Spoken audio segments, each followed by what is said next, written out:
Hey guys, it's the 26th of June and it's a nice chilly night, and I was just sitting in the reptile room when I noticed this guy, my big black-headed python, really cruising around the tank. And this kind of weather, that indicates to me that he wants to be somewhere else.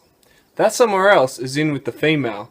So I thought I might make a good video to time-lapse the process of them doing the tango. It might be something that you might be interested in. So stay tuned. I'll play this quick intro and have a watch. Let's see what happens.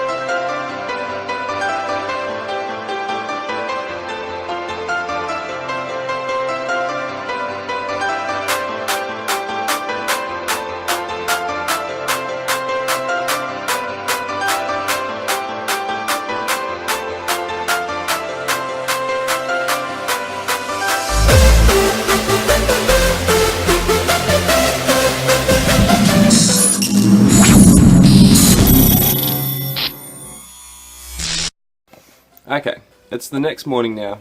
I set up the camera. It didn't quite go to plan. The camera stopped working, but I went to bed and got up the next morning. We did get a little bit of footage of some tail wagging and some interesting actions, so to speak. Tail wagging is a natural behavioural response to stimuli. In this case, the tail wagging is telling us that the female is receptive to the male. The male will respond appropriately to the female's actions and behaviours. In this footage, he is using his spurs either side of his cloaca to tickle against the female in hope to trigger a successful mating. Next morning, and let's just have a look over here. This is what we call or refer to as a hookup. And that is what we want. Initially, when the animal is introduced, I first introduced him because of the restlessness in his cage. He obviously wanted to be somewhere else, as I explained. That somewhere else will be the female's cage. Sometimes in this time of year, the female also shows signs of disturbance. She'll be up and down on the cage, she'll be looking around. She's also probably looking for the male. So this is a really good sign. And all we're trying to do in captivity is mimic what's happening in the wild. In the wild, these guys are breeding, in particular these animals in Northern Territory, they're breeding in the winter, and we're just trying to mimic the exact temperature changes as close as possible with what we can do here in captivity. So these cages here, they're 6 foot, and the lights are purely LEDs just for viewing. The heating all comes from heat cords routed into the floor. These guys have about 1/3 of the cage routed with heat cord, and the rest is just no heating, but the ambient temperature reaches over to the other side of the cage, and throughout the night the thermostat's set to drop the temperature, so the hot spot during the day will be about 40 degrees, and through the night it'll drop down to about 18.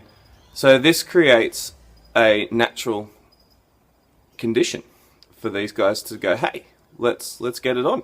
As long as they're cuddled up and staying close to each other and showing interest in one another, I'll leave them together. This process might take a week, 2 weeks, 3 weeks. They start to get bored. The male will start drifting over to the other side of the cage. He'll be like a bit disinterested. So in that situation, I get him out and put him back in his own tank. He kind of goes, oh, okay, I'm in this tank again. And he might be able to smell himself, or possibly a rival male, being in another cage. If you have his own shed, you can throw sheds in with them, another male shed, or also used as combat fighting. So it's not a process I do because I only have the one male blackhead, but it can be done, and this also helps stimulate the animals. Combat fighting is something that needs to be carefully done, and watched. You never leave them alone if you've got two males in the cage. But once he's showing some more interest by himself, pacing up against that cage, wanting to get out, that's when I put him back in with the female and start the process all over again. And I hope that, might have helped a few people out there with some black-headed pythons and wanting to know how all the process works and what happens. And thanks for joining us. See you next time on Mates with Snakes. Don't forget to subscribe to our YouTube channel and like us on Facebook.